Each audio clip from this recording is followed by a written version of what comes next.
It's hard to imagine a world without standardization, but there was a time, pre-standardization, where the world was more unsafe. BSI was born in 1901, creating the world's first independent standards body to ensure products and services were safe for their intended use. Today, the roads we drive on, the food we eat, the houses we live in, things we take for granted each day are safe because of standards. But as global challenges have become more complex, from supply chain globalization to digital transformation, from multi-generational workforces to geopolitical impacts, our approach has evolved.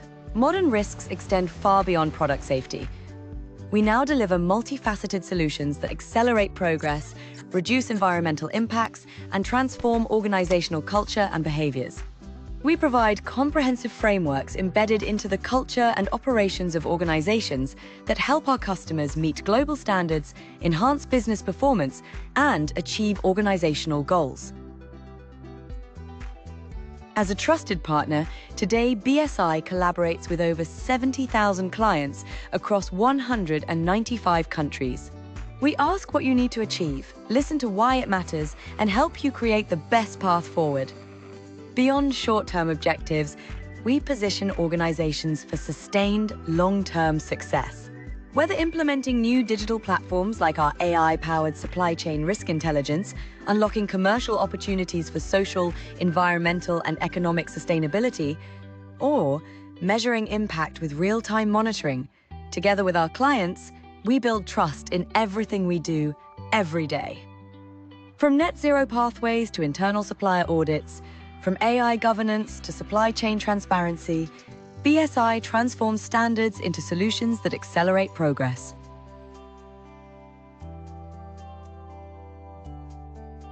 BSI, delivering impact for a fair society and a sustainable world.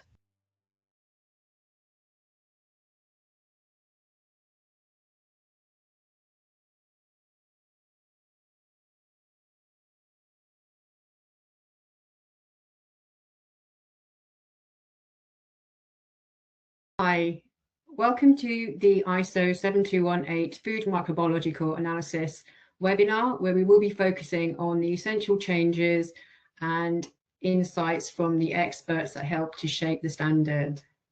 My name is Seema Patel, and I'm a Standards Development Manager at BSI. Before we start the webinar, I'd like to run through some housekeeping information for you. So the first point is that this is a listen-only event, which means microphones and cameras will remain turned off for all attendees, but there are reaction buttons on the bottom left of the screen, which you can use. There's also a question box on your screen, and it's on the right-hand side. We encourage you to ask questions throughout the webinar today. And if you do experience any technical issues, please also report them through the question box. There is a chat function available, which we will use to communicate information to all attendees as well. And after the event, BSI will send out a feedback questionnaire and also a recording of today's event. And lastly, if you'd like to find out more information about BSI's upcoming events, you can scan the QR code on your screen.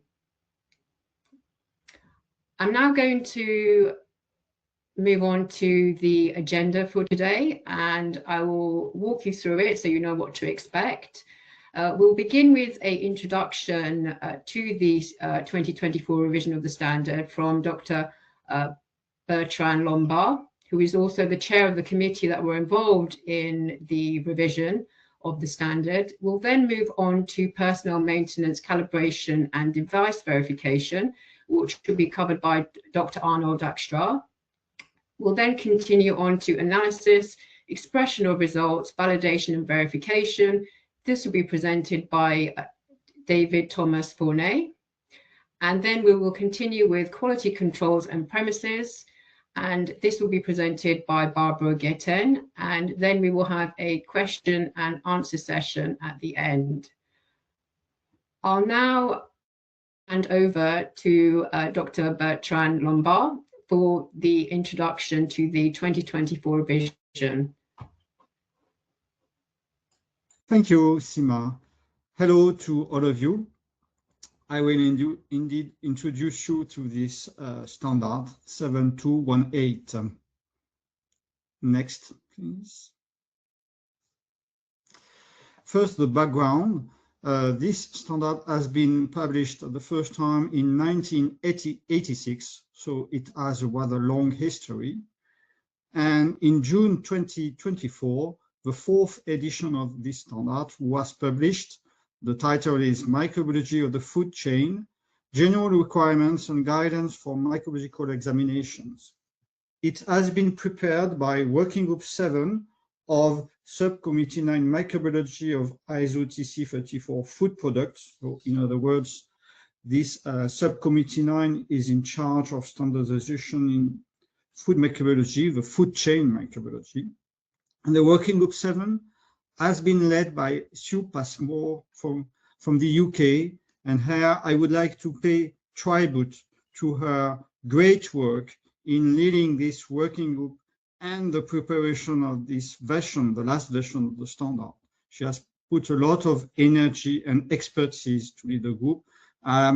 Sorry, I regret she is not with us today. She's not able to be with us today. This working group has also experts from 15 SC9 members and 3 organizations in liaison, including David Thomas from Spain, Arnold Dijkstra from Netherlands, and Barbara Geerten, representing both Germany and International Dairy Federation. Next.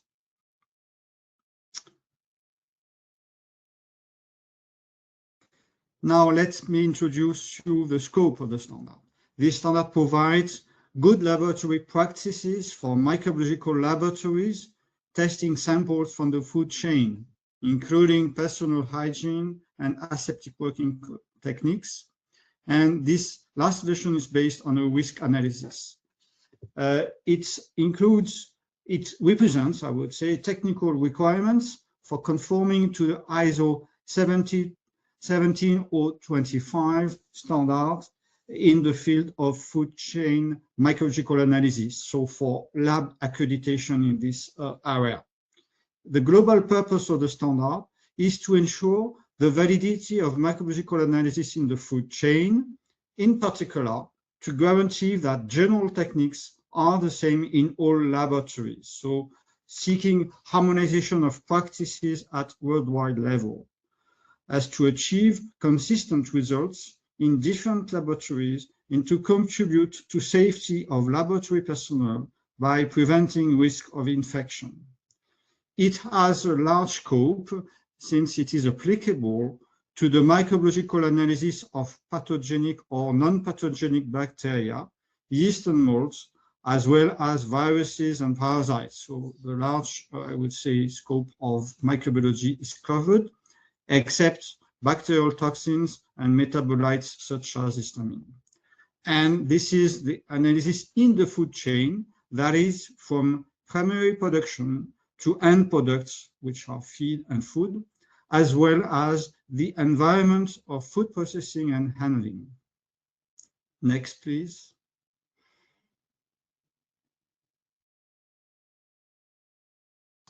So this standard represents a common basis for the use of reference methods, which are standardized by ISO TC 34 SC9 and its sister body at European level, that is CEN TC 463, microbiological analysis of the food chain. We are preparing horizontal standards, so-called horizontal because applicable to all food, but also certain vertical standards that is applicable to meat and meat products. And the two ISO and CEN committees are developing common CEN ISO standards in the frame of the CEN ISO cooperation agreement. So for example, the standard ISO 7218 is also a CEN standard. So that's the reason why it is referenced as EN ISO 7218 and taken over as a British standard as BS, EN ISO standard.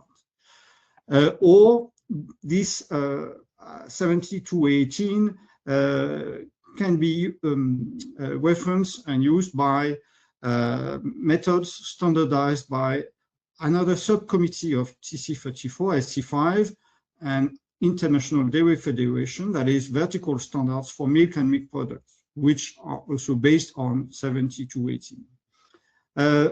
The standard is also applicable or may be applicable to alternative commercial methods if referred to in manufacturer's instructions. Regarding PCR-based analysis, general aspects are applicable of ISO 7218, but you can find additional specific requirements in another standard, which is ISO 22174. The last version was published in 2024.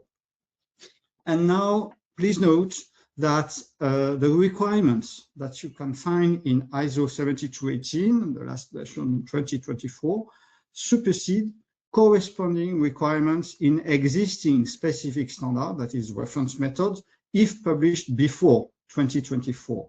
But subsequent specific standards that may be published after 2024 may contain different requirements that would apply. Next one, please. And my last slide is on the main changes compared to the former version. This is not exhaustive, but I have mentioned a couple of changes. The addition of key general definitions, such as food chain, simplification of the calculation section, colony count technique, with validated calculation tools associated that David will present you, an equipment section reorganized, and finally, some general standards have been included as cross-references. That is for culture media, the ISO 11133, method validation and verification, the ISO 16140 series, and measurement uncertainty in quantitative determination, that is ISO 19036.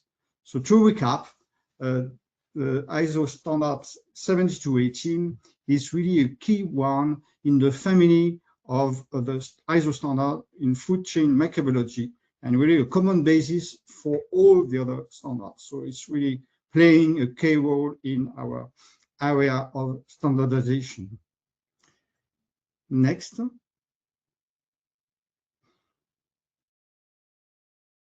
And then let's discover the main features of BS-EN ISO 7218 of 2024. Next. And to begin with, personnel, maintenance, calibration, and device verification with Arnold. I give you the floor, Arnold. Thank you, Bertrand, for the introduction. I'm Arnold Dijkstra. I'm over 40 years active in national and international standardization. And as told by Bertrand, as member of the Working Group 7, I have worked for the past 10 years. We have been working for the past 10 years with a team of international experts on the revision of ISO 7218. And it has been an interesting period with a lot of discussions. But finally, there is a beautiful new standard, which is at least as up to date as possible. I will guide you through the key updates in clause 5 and 6 of this revised standard. And it addresses the personal requirements, hygiene measures, equipment maintenance, calibration, and verification. Next slide, please. Clause 5, the personal and hygiene section, has not significantly been changed compared to the previous edition, but several important clarifications and stricter requirements have been introduced. Perhaps the most interesting change is that the name personnel has replaced the word staff, which is in the previous version, in the 2013-14 version, which reflect a more inclusive term for all individuals working in the microbiology lab. In the next slide, you will see that the team has worked also on harmonization of the wordings, because there were a lot of discussions on can, may, should, and shall. Can indicates a possibility, may indicates permission, should expresses a recommendation, and shall indicates a requirement. As you can see here, for example, competence can be assessed, so it's not a requirement, but it can be assessed through internal quality control, and added now also proficiency testing. The meaning is that it's not obligation, it's an option. The verification of ongoing competence in the next slide is interestingly here, the word staff appears once more in this section. And it probably is an editorial oversight, which happens when you work so long on a document and when it's such a massive amount of subjects included in this document. Competence verification should be performed in documented frequency. The word should means it's a recommendation. And the document frequency has replaced the previously more or less vague term regularly, because nobody knows what is regular. A new requirement is that unexpected verification results should trigger an investigation, and if this is related to the competence, the personnel should be retrained. The hygienic requirements, the next slides, have been strengthened now and apply not only within the laboratory, next slide, but also to prevent the risk of infecting people outside the laboratory. And there are some new recommendations, like fully fastened laboratory coats, preferably with long sleeves and elasticated cuffs, and laboratory shoes in particular in designated pathogen handling areas.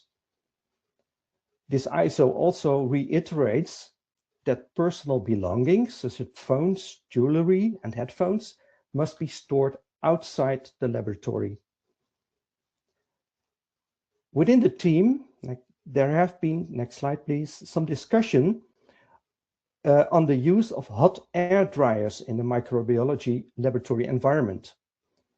The outcomes are that hot air dryers are not suitable for use in testing areas, but they may be used in sanitary rooms. I must agree that my personal opinion is that the use of paper towels is superior to the use of hot air hand dryers, but they are allowed in sanitary rooms. And we strongly recommend the use of hand sanitizing after drying.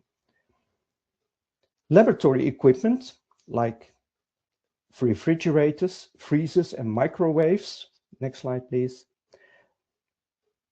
are not to be used to store or prepare food intended for consumption by the personnel. The microwaves are new in this version of the ISO 7218. And again, the prohibition of mouth pipetting has been reinforced by adding the word strictly. So it's not allowed to pipette by mouth. So that's about personal hygiene. The most changes have been fulfilled in clause 6, because this clause has been completely restructured to reflect the technological developments, new equipment types, and improved understanding of factors that influence analytical reliability. And a lot of devices, oh sorry, the next slide please. So completely renovation, and at the end, the devices were merged in a more logical groups, as you will see on the next slide.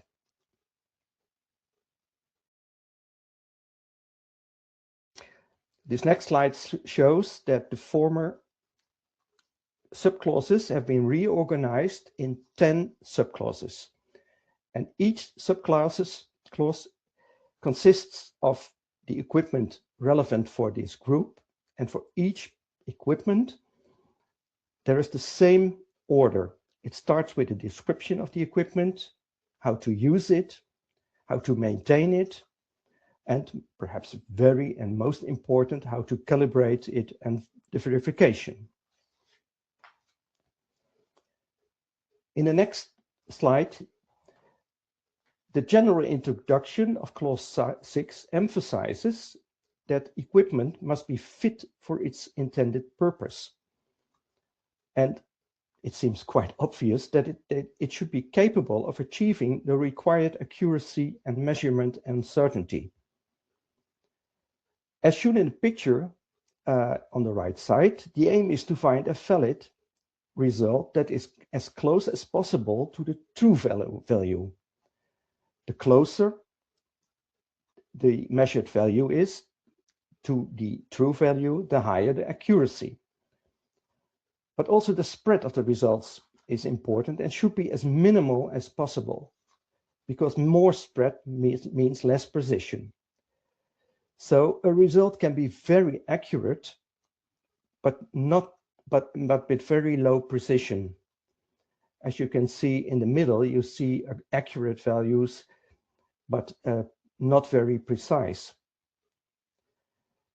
The highest measurements uncertainty is when both the accuracy and the precision are very low. And of course, ideally, the equipment should be able to produce results with high accuracy and high precision. For some of the described equipment in this chapter, values for performance are included in the standard. But please note that those values are only valid and apply for the equipment itself. And it's not for the method for the whole method of analysis. Because of course, this is a combination of the performance of the equipment, but also of the personnel and the methodology itself. Next slide. An important aspect of equipment and consumables section is calibration. And calibration is defined as a set of operations that establish under specific conditions the relation between values indicated by the measuring instrument or measuring system and the corresponding known values of reference standard. Calibration is mandatory for equipment that is critical. It means that it directly affects the validity of the test results. And also new in this version of ISO 7218 is that it must be performed, calibration must be performed in a metrologically traceable manner. Not mentioned on this slide is, but in a note in this clause refers to a decision chart in an ISO 20876 for thermocyclers, which is giving guidance on whether a metrological traceable calibration is necessary or not. Thus new is the introduction of metrologically traceable. What does it mean? It means that the value measured during calibration is as close as it can be to a defined standard international unit. A very easy example is a balance that is capable of weighing 1 kilogram, and this balance needs to be calibrated against a certified 1 kilo standard, which is as close as possible to the SI unit. You can do it yourself, but usually this is done by an external calibrating lab, nationally or internationally. For non-critical equipment, verification at the documented frequency is sufficient. And verification is defined as the provision of objective evidence that a given item fulfills specific requirements. So it gives a result which it should give. In case of the balance, this is done by checking the balance in the lab itself with a certified standard 1 kilogram weight according to a documented frequency. A major change is that calibration, and Bertrand named it already in his introduction, the frequency is mostly not described in the standard, but instead the laboratory must determine it based on their own risk assessment. And this risk assessment depends on the type of equipment, but also the level of laboratory activity, how often do you use this equipment, and the manufacturing instructions. Next slide. But let's go back now to the new equipment categories. There were in the previous version 31 clauses, subclauses, quite random ordered. They have all now been brought back to 10 subclauses, 1 introduction, and 9 groups of equipment that are more or less belonging together. Next slide, please.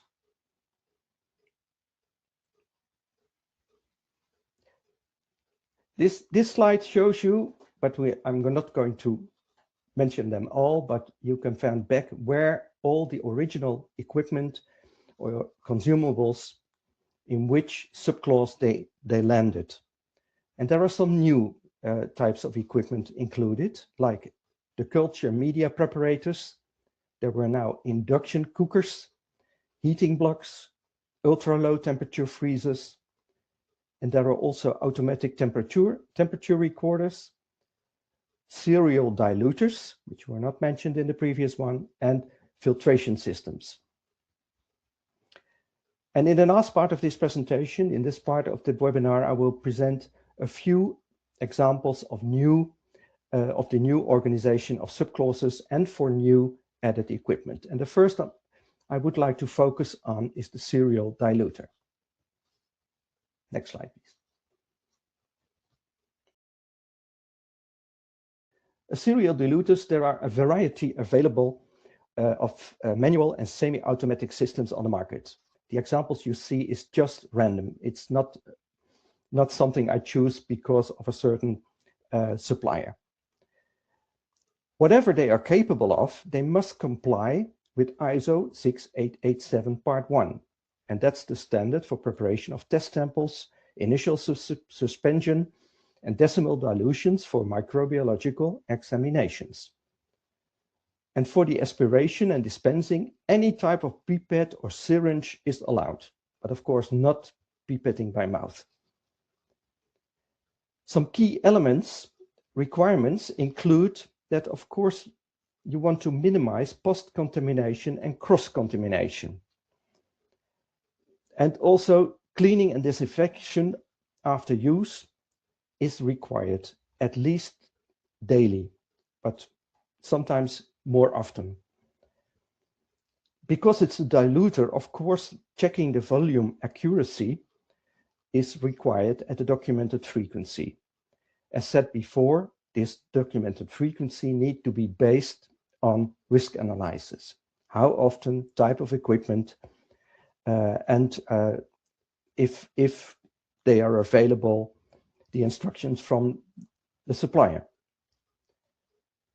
For diluters, calibrating is required before commissioning and thereafter based on use and supplier recommendations. In this subclause, the verification, still the word regularly is used, and this should be done according to a documented frequency, as I told you before. Interesting here is something said about the performance, because for verification, ISO 7218 permits a deviation of 2% for critical applications. And what is a critical application? Well, this is, for example, the preparation of dilution, which is critical because you need to be sure that 1 milliliter, which is diluted in 9 milliliter, are in fact indeed 1 milliliter and 9 milliliters. But it's allowed to have 5% deviation for other application where the volumes used don't directly have effect on the test result.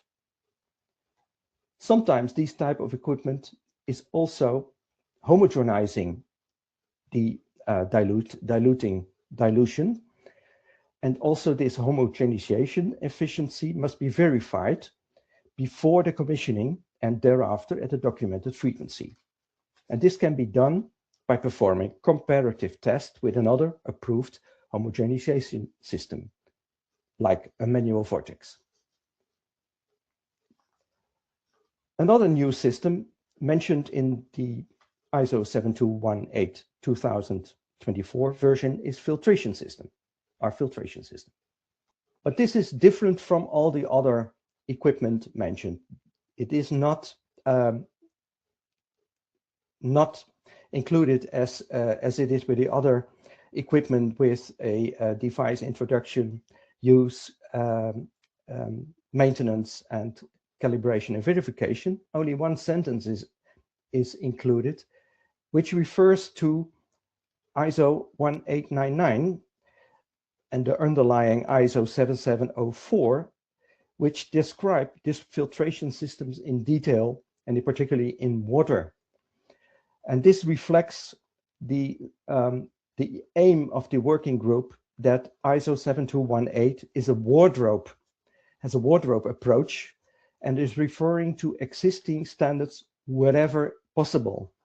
And as Bertrand explained, it depends a little bit whether this standard is published before 2024 or after 2024. But in most cases, it is easy that when the underlying standard is changed, we do not need to change the ISO 7218. And the last equipment I would like to discuss with you is our colony counting devices, which are new in this ISO 7218. Next slide, please.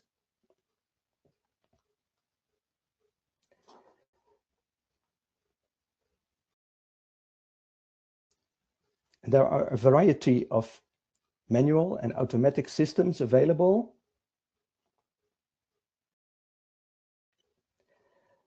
On the market. I don't see the next slide.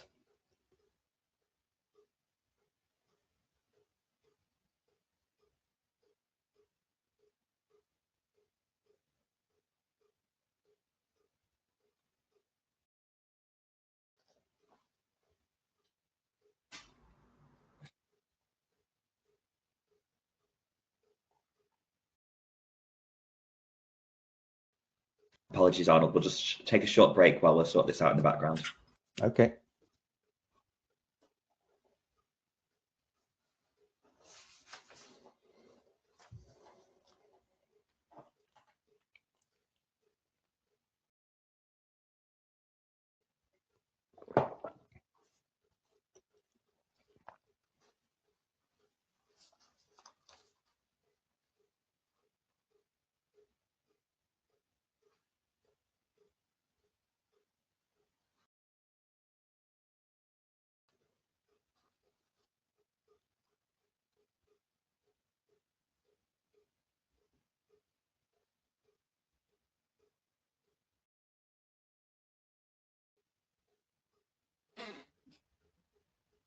Hi, sorry about that. We're just trying to sort out the technical issue.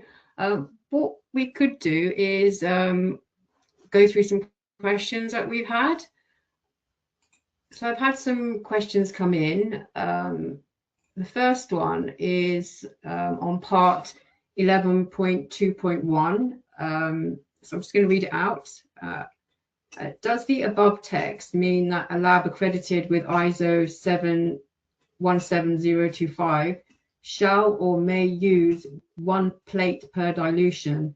In other words, can it use duplicate plates per dilution if it wants to? Who would like to take that? Maybe I can take that question because it's in my presentation side. So thank you, David. Yeah, no problem. Yes, of course. We established that the number of plates per dilution can be reduced if you have a quality system in place. But of course, you can always use 2 or more Petri dishes per dilution if this is considered more accurate for you, or because you prefer to do it in your laboratory. So the reply is yes, you can do more than 1 Petri dish per dilution if you do several dilutions. Okay, thank you. That's great. I believe the issue has been rectified. Let's try again. Back to you, Arnold. Yes, I can continue. Okay, the last type of new equipment which is included in ISO 7218 are colony counters. And there's a variety of manual and automatic systems on the market. And in particularly due to advantage in image analysis and artificial intelligence, this section has been expanded. Next slide, please. And the key points regarding colony counters are the following. Image analysis systems must be programmed to correctly distinguish overlapping colonies and complex morphologies, like spreading colonies. And this requires often separate programs for different types of agar and for example, for surface inoculated or pore plates. Quite obviously, equipment must be kept clean and free of dust, because you don't want to count dust particles. And of course, calibration is required. And as I told you, this should be done on a metrologically traceable way, but here it's difficult because there are no standard international units available, and therefore you should use validation plates with known number of particles, which are usually supplied by the manufacturer. And verification involves comparing automatic counts with manual counts. And this should be done with lower and higher colony counts within the limits of the method. So usually between 10 plates with 10 colonies up to 150 or 300 colonies on a plate. And still, this is quite subjective. While the same plate counted by several different technicians will in most cases result in different counts. The graphic you shows an example of this comparison and illustrates the deviation from the ideal range of count. The acceptable deviations, which are mentioned in the revised ISO 72818, are in part derived from a publication by Hellis and Moniz, who compared automatic and manual counting of colonies on agar plates for water analysis. And that's the picture you see on the side. And they concluded that acceptable values for positive and negative deviation between manual and automatic counts are 2 to 5% for standard colony types and up to 10% for plates with colonies that have very complex morphology. Well, that concludes my part of the presentation, this webinar. I thank you very much for your attention. I appreciate the excellent preparation organization of the webinar by BSI and by the other presenters. And of course, if you have questions, feel free to ask now or after the seminar. And I look forward to the remaining presentations. And I think now, David, the floor is yours. Thank you, Arnold. Thank you very much. So let's continue with the presentation. Now I'm going to talk about general hygienic conditions and a clause that is, as Bertrand mentioned, is really changing from the original standard and trying to do it simple as much as possible. I know that it's not always easy, but let's go in that direction. So for the microbiological analysis examination, and you can see in the next slide, the basics on the analytics, it's to avoid the cross-contamination. So during the drafting of the document, we noticed that this is a very high risk in laboratories managing different types of samples and different types of microorganisms. And we included some hygienic precautions that you must follow in your laboratory. So one of the differences from the previous standard that now it's imperative to use a biological safety cabinet for handling samples or media that is likely to contain pathogenic bacteria. So if you are doing pathogen analysis, and for example, you are doing you are running interlaboratory trials, or you are running internal quality control, or also for the verification, as we are going to discuss later, you need to have positive samples with the pathogen in that sample. So for that, you need to manage in a biological safety cabinet. Also, the standard requires to separate activities in low risk and high risk. What is a low risk activity? For example, culture media preparation. When you are manipulating culture media, usually you have a low risk to have a cross-contamination with that media. And other activities of high risk can be, as already mentioned, the proficiency tested or interlaboratory trials, or when you are manipulating samples that you know that the probability to have a pathogenic bacteria inside is very high. So in that case, you should have different parts in your laboratory, and you must separate the activities in time or in different areas. Also, it's mentioned that the powder samples, because this can generate also powder in the environment, are manipulated in dedicated areas, and you also use and open or prepare one sample at a time, so not to have in your laboratory several samples open at the same time.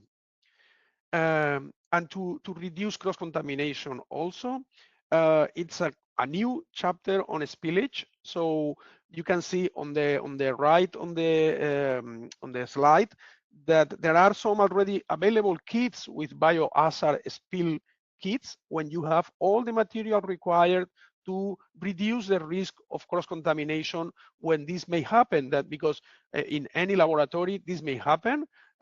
It's something that you need to be ready in case to reduce the possibility of contamination and the cross-contamination when this happens.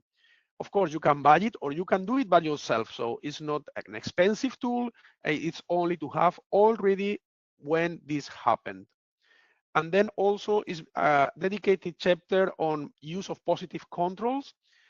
So any laboratory must have positive controls for the samples, because at the end, you need to demonstrate that your quality system is working well. And for that, you must have in your laboratory reference material that can be also, as mentioned in the plate, and you can see on the left side, can be a fluorescence strain that it's genetically modified if the regulation in your country allows to do that. It's a possibility. It's not mandatory, of course, but it's a possibility to use strains that are easy to recognize and to avoid the reporting of results false positives. So if you have a positive in one sample with this kind of strains or easily recognized strains, you can demonstrate that your contamination is really a cross-contamination and not a real positive. For the next slide, we can move to what is required when you are doing your analysis. And for the detection, something new in the standard is that the enrichment broth should be incubated to allow the air circulation between them. So when I visited laboratories, sometimes you can see that the incubators are overloaded with enrichment broths. And this is a critical step because you need to warm and you need to heat the enrichment broth to the desired temperature. And if you have your incubator overloaded, you will not get this temperature in the dedicated time. Also, sometimes when you are doing big sample size or in some laboratories, the bags with enrichment broth are included in containers. This is good to limit it and to reduce the risk of spillage. So this is a very, I would say, an interesting, good laboratory practice. But if you use this solution, because you are introducing more volume and more material in the incubator, you should also verify the homogeneity of the temperature in your incubator. And also, you may know that now in other standards, like the 6887, is described that you can do also the analysis in larger test portion size. So usually for pathogens, we do incubation in 10 or 25 grams. But now, to reduce the workload of the laboratory, you can do it in larger test portions, like 100 grams or 300 grams of sample. And if this is your case in your laboratory, you need to follow some requirements like measuring the temperature profile in your incubator or doing pre-warming in these samples. Then we move to the enumeration techniques in the next slide. And I'm going to start by plate count principle. And as Arnold mentioned, and Bertrand also, the standard is not focusing only in describing everything, but referring to other standards in case of enumeration. In this is the 6887. And you can see here that you have a number of dilutions and Petri dishes. And of course, it's up to you to decide how many dilutions do you want to do and how many plates you want to do for each dilution. The standard establishes, in the next slide, what is the minimum requirement. So the minimum requirement is to do 1 Petri dish in 2 subsequent dilutions, or if you don't need the second dilution because your range of enumeration is not so big, you can do 2 Petri dishes from the same dilution. So that's the minimum requirement in the standard. As I mentioned before, you can do more if you wish, no problem, absolutely no problem. But at least you need to follow this requirement. The next slide is showing you that also the standard brings something new for you. So this is also something to reduce the workload in the laboratory.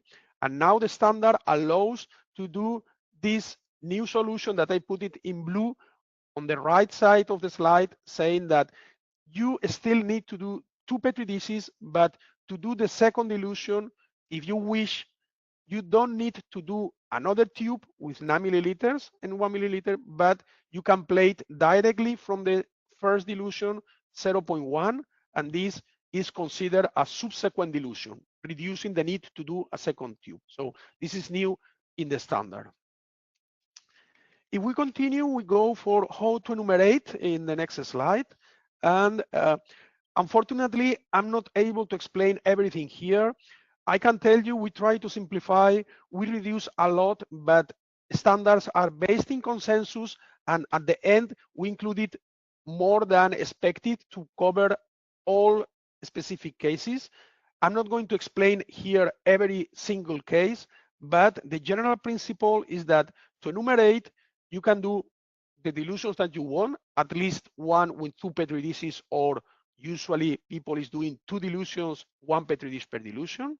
And here you can see that the general guideline is to select the more concentration dilution with less than the maximum number of colonies stated, that usually is 300 or 150 typical or presumptive colonies. And if you have a subsequent dilution, if you do 2 dilutions, you need to count the 2 dilutions, like I highlighted here with the blue circle. Then there are some specifics when counting colonies from plates in the next slide. That so you may have spreading colonies or change of colonies. So still you can use that plate to report the results, but only if the spreading colony is covering less than 1/4, less than 25% of the plate. And then you can estimate the final number considering extrapolating from the rest of the plate. But if the plate is overgrowth, more than 1/4, you cannot, and you need to discard this colony. And also something that is bringing a lot of questions in the next slide, it's the low counts. So in collaboration with the statistics group, because in our subcommittee we have a statistic groups, it was decided that less than 10 colonies in the first dilution is considered an estimated number. And then if you see the standard, I don't want to explain you every single detail, but in the Annex B, in particular in the table B2, it's mentioned also that if you have less than 10 colonies in the first dilution, you cannot assess the confidence interval for the second dilution. So because that, we establish in the standard that less than 10 colonies in the first dilution, it's considered estimated number. if you have, for example, 8 colonies in this dilution and 3 or 4 colonies in the second dilution, still will be an estimated number, because the second dilution is not reliable at this low number of colonies. And something new in the standard, and I put it in red, before it was mandatory to report microorganisms are present if you have less than 4 colonies in the plate or on the plate, so 1, 2, or 3. Now you can do it. It's not forbidden, but it's enough to report less than, for example, 40 CFU per gram. And then you can say also detected, not detected, or present, not present. But this is not anymore mandatory. And the objective, it was to reduce the complexity of the reporting, to avoid confusions with detection techniques. In the next slide, I'm going to explain how to enumerate and express the results in the different plate count techniques and also most probably number. So you can see that we have a general calculation formula, thank you, that now it's a single one. Before in the standard, we had 2 different formulas. Now we have one single formula covering everything. So you can see that the formula, you can apply the formula if you have one single dilution with 2 or more plates, or if you have 2 dilutions with 1 or more plates. Same formula for all cases. We don't need different formulas in case that you use 1 plate or 2 plates, 2 petri dishes per dilution. So here you can see that the formula, I will explain with an example. And then if you need to confirm, you need to estimate the percentage of the colonies that are confirmed.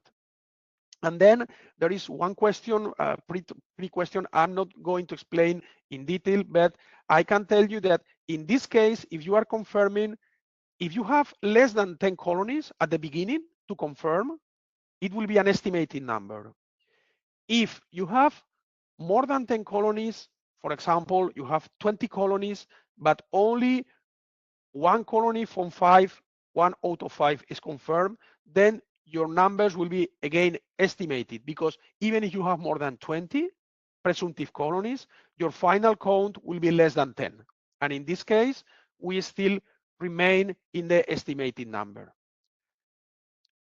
In the next slide, you can see the example. I think it's more clear with the example. So here, again, the example includes 4 dilutions, but you can perform only 1 or 2.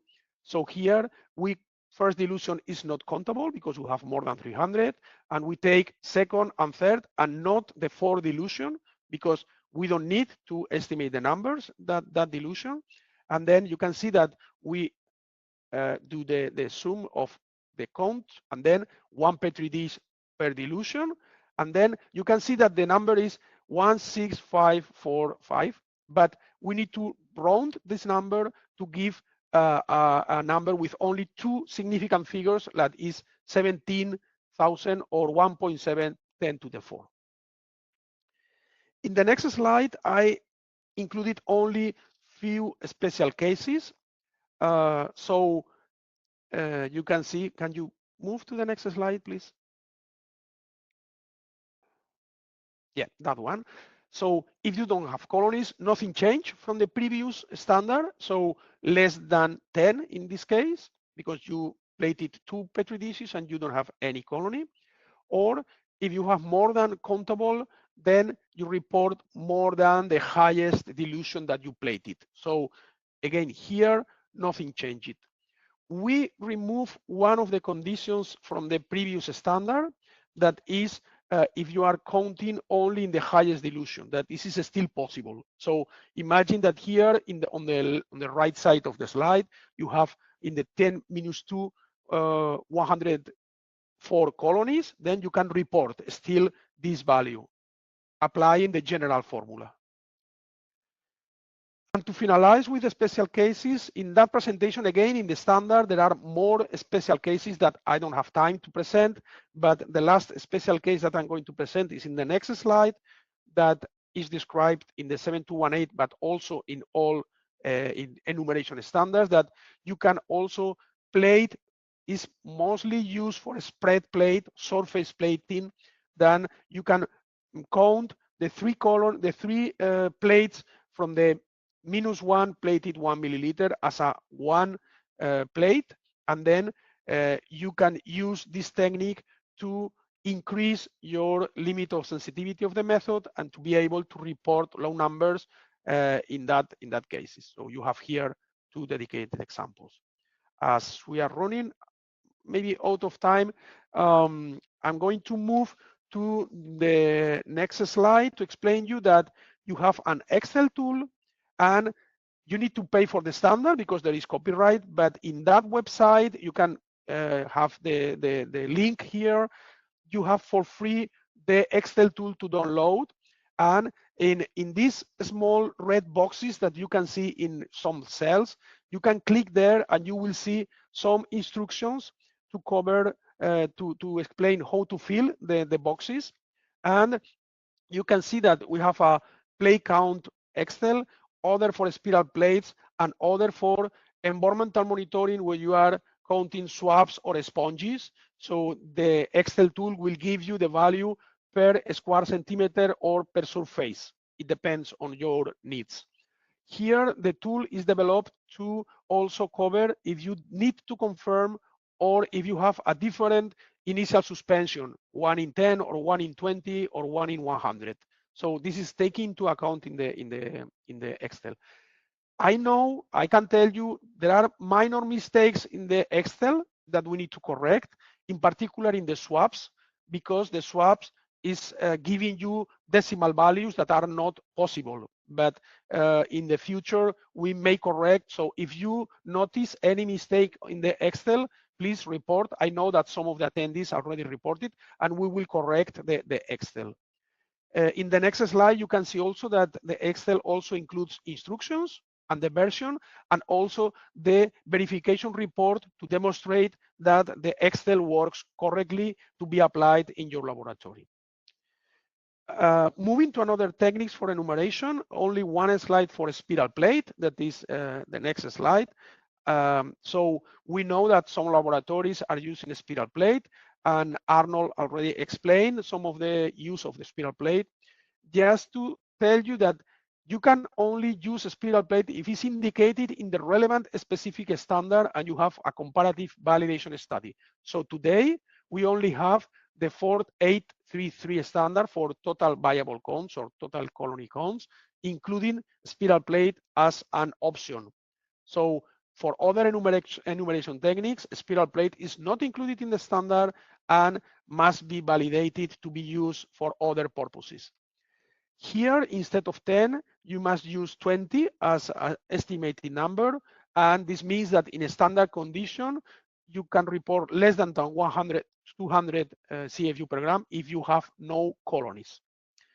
And to finalize the enumeration part, we have the most probable number that I only going to highlight in the next slide, that the changes from the previous part, thank you, that is depending on the rarity category that you obtain for your combination, you must use a MPN calculator. So today, the tables that we had before in an annex are not anymore in the standard.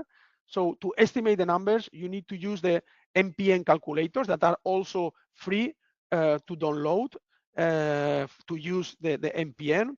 And today, if you obtain a category 3, you do not report the value. So before should be not reported, now is mandatory not to report because this combination of tubes is very low likely to occur. With that, I finalize the part of enumeration. Sorry if it's too quick, but don't hesitate to put your questions. We will cover all your questions in the Q&A, or after we would like to prepare a document for questions. And then I will jump very quick to the verification and validation. Next slide, the next slide, please. So here I included only the two standards that are relevant for users. So I know that we have a number of standards in the 16140 series. Up to 9 standards are published or under preparation. So I know it's very complicated, so I try to focus on the part 2. So part 2 is the standard that the media manufacturers or method manufacturers use to demonstrate that the method is valid. And the part 3 is that the part that the laboratories use to verify that they can do it, the method. So still, I can see there are a lot of confusions about what is a validation or a verification. So I'm not going to put a microbiological example, but a car example in the next slide. Sorry if I move from the microbiological world, but it's only one slide to explain you. On the left side, what is a validation? So the validation is done by the manufacturer or the ISO committee to demonstrate that the method is valid. It's like, sorry to put examples of cars, but it's like the tests that the car is passing before to go to the market, because the manufacturer needs to demonstrate, in this case, that the car is safe and it's okay to go to the market. And on the right side, the verification is the laboratory demonstrating that they can run the car, they have a drive license, and you can run the car in a good conditions, as you can see above. This is the verification of implementation. And the car is able to work also in difficult conditions when it's rain, it's a traffic jam, or I need to park in a small space. And this is the food item verification. So validation is done by the reference methods or the commercial manufacturers. Verification is done by the user lab in general. Then we have some standards like the Part 4 for in-house validation, but is only applicable to methods that are not yet validated. So to finalize my presentation, what is required into the validation and verification methods, the next slide, it's to demonstrate for detection methods, so qualitative methods, that you have a good sensitivity, the level of detection is appropriate, and your inclusivity and exclusivity is correct. For enumeration methods, you need to demonstrate that your relative thoroughness, accuracy profile, and again, inclusivity and exclusivity is meeting the expectations, and to demonstrate that the method is fit for purpose. And then for confirmation and typing methods, it's enough to test inclusivity and exclusivity. Again, there is a number of ISO 60140 series. The part 1 is including all the descriptions and definitions. And for some specific cases, for example, in dairy or in water, there are other specific standards to be used to demonstrate validation and verification. With that, I pass the floor to my colleague, Barbara Gerten, that she's going to present the quality control and premises. Thank you. Yes, hello. Thank you very much, David and BSI team. I want to take the floor for the last part for today for the quality controls and premises. Please, next slide. So let's start with clause 14, selection and characterization of control microorganisms. This is a complete new chapter. It covers the strains used for the quality control, as well as for validation, verification, and proficiency testing. It has 2 subchapters. Next slide, please.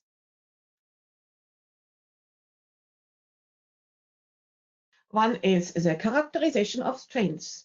Here it's very important that it is described to distinguish between the phenotypic and molecular characterization. This subchapter lists all possible techniques, and it indicates also that there may be a difference between phenotypic and molecular typing. Please have this in mind. Next slide, please. Coming now to the second subchapter, the selection of strains for the quality controls in general. Here it's important to use strains from a culture collection that are well characterized and take into account the way in which a strain is used. Of course, the strains shall be fit for their intended purpose. And the extent of characterization also depends on how they are used. For example, applications could be the performance testing quality control of culture media and reagents, but also the quality control of the test itself, the so-called process control. The method validation and verification, challenge tests, of course, and proficiency testing. And the standard itself gives really for each type of application further details and provides the key properties relevant to the application. Next slide, please. Coming now to the application in laboratory quality control in the microbiology. Of course, the quality controls are regarded as an essential for ensuring the reliability of analytical results. Here, a distinction is made between internal and external quality control. And it's very important that the frequency of the various controls is at the discretion of your laboratory by yourself, depending on the different factors.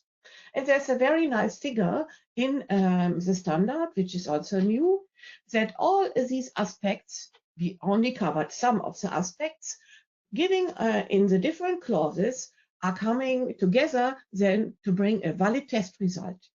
Next slide, please. So the internal control designed to ensure consistency of results over time and to assess them against the predefined criteria. If the quality is found to be out of control, it's needed to investigate the cause and take appropriate relevant corrective actions. Process controls could be blank samples, of course, positive control organisms, negative control organisms, which could be atypical and non-target, but also inhibited organisms, process control test organisms itself, replicate testing, spiked samples, and the internal quality control IQC assessment using control charts. I will go a little bit more in detail to these points. Next slide, please.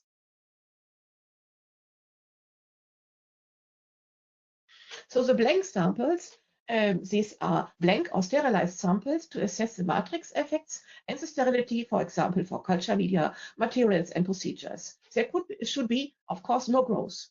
But in some cases, it's also possible that only limited growth in microbial counts is provided, that criteria have been established which must be met. So limited growth is possible, but only you need criteria for this. For positive control organisms, it's very important that they must be equivalent to the target organisms, exhibiting, of course, the typical reactions characteristic to the target organisms. It is stated, and this is also new in the standard, where possible to select a strain that is easily distinguishable. For example, a strain which has an additional gene fluorescency, so you can really easily detect what is a lab contamination from your positive control organism and what was a real pathogen detected. The concentration is also given for qualitative testing between 3 and 10 CFU per test portion, for quantitative testing 50 to 100 CFU per plate, and for MPN methodology a reliable number of positive tubes. Next slide, please.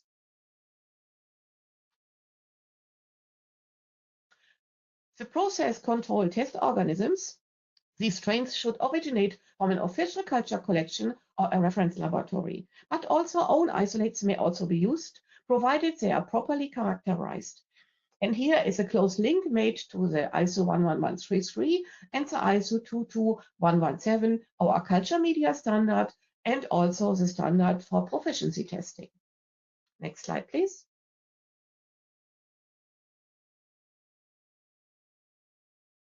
There are also miscellaneous process controls covering other critical aspects of microbiological testing, such as the culture medium checks and time temperature monitoring of incubation.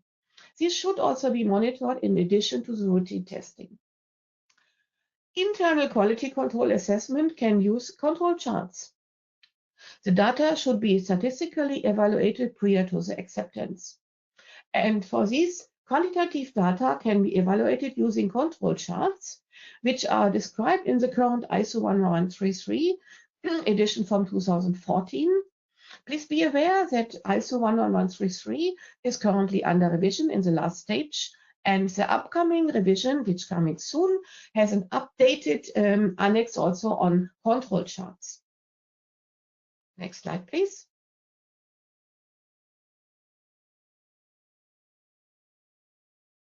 Of course, participation in proficiency testing schemes is an important part and is part of the external quality assessment. It is the ability to compare data with that of other laboratories. This is a new feature. The trend analysis results explicitly mentioned. So trend analysis is really a key factor. As a laboratory, you must also assess the quality of the organizer. This is also a new aspect, which was not so much in focus in the past. And here we have the link to the ISO 17043, the general requirements for the competency of proficiency testing providers, and the ISO 22117, the specific requirements and guidance for proficiency testing. The key aspects assessed should include number of positive and negative samples per ring trial, contamination levels of the samples, and the relevance of the matrices submitted to your own matrices in your own analysis, day-to-day analysis. And please have in mind, if there are no suitable ring trials to participate by yourself, you can also participate in an interlaboratory comparison trial, or you organize it by yourself with other laboratories. Next slide, please. In the last part of this session, I want to go very quickly to the clause 4, to the premises, to the general requirements, which includes the principles of design and organization for the layout of a microbiological laboratory testing samples from the food chain.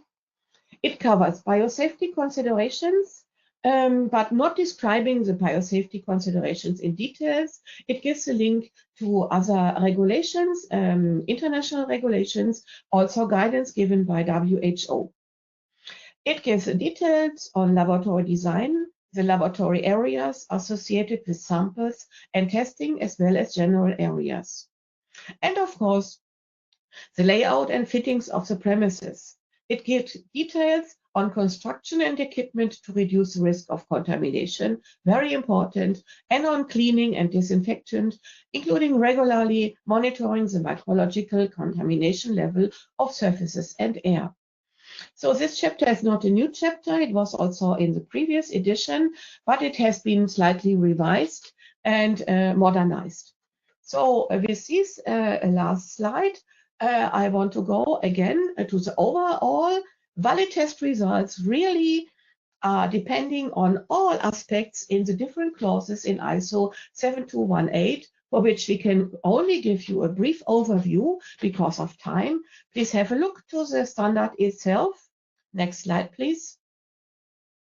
And with this, we want to thank you and wish you all success with the use of BSAE and ISO 7218 edition 2024. With this, I would want to hand over to the Q&A session and to BSI colleague Seema Patel, please.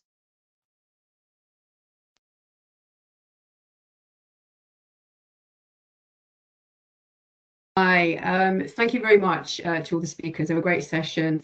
We've had so many questions that have come in, and I think what would be good is if we take these all back to the working group 7, and they will work on all the questions that we haven't been able to cover today, and they will draft up the answers and work as a team to give you the best possible answer as a group, get consensus on this, and then they'll post the question and the answers on the subcommittee 9 website, which is ISO TC 34 subcommittee 9 website. So that's what we will do for you. But we've had some fantastic questions come in, lots and lots of questions. So thank you very much on those, and very challenging questions as well. So that's great. Before we finish today's session, I'd just like to highlight some of the ways that you could get more involved in standards. So one of the ways is you could become a committee member. If you are based in the UK, you could join a committee in your subject area, and this would give you the unique position to be able to comment on draft standards in your subject area. You could also propose new standard ideas, and you also get to grow your professional network as well. It's a great way to develop your career as well. And if you'd like to find out more information, please just scan the QR code on your screen at the bottom. Now, if you are aged between 18 and 35, or you know someone that is, the BSI Young Professionals Network is also a good way to join BSI. But I've got it up on the screen, and that's okay. We can go back to the testimonial in a minute. Thank you.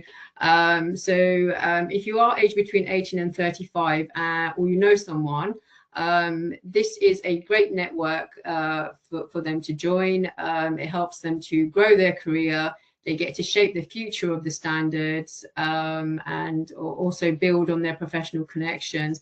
There is a QR code there that you can scan to get more information. There's also an email address as well. We can go back to the testimonial if we can do that. Are we able to go back? Yes. Or not. Okay, brilliant. Thank you very much. Yeah. So this is an example of the benefits that you can get from being a committee member, and you get huge benefits to your professional expertise. You get to grow your network as well, and you get to put industry best practice into standardization activities as well, and that's what really which adds value to the society in general. And then lastly, if you are an organization which uses standards, the BSI membership is a great scheme that you can use, and it would allow the organization to gain significant savings on the price of standards, their subscriptions. It also dedicates, it shows dedication to your customers as well. Helps to strengthen your reputation. You can preview standards before purchasing them, and you also get dedicated support from our colleagues as well. If you would like to find out more information, there is a QR code on your screen, which you can scan, and that will take you to the particular site. So I think this would take us to the end. I think we've got a few minutes left, and I'd just like to take this opportunity to really thank all our speakers today for their time and their brilliant sessions. I'd like to also thank all of you today for joining and bearing with us. This is a live event, so thank you for bearing with us. I hope you found the session very useful. And just as a reminder, thank you again very much for all those wonderful questions. We will get back to you with all the questions and answers, and the information will be posted on the Subcommittee 9 website. Thank you very much.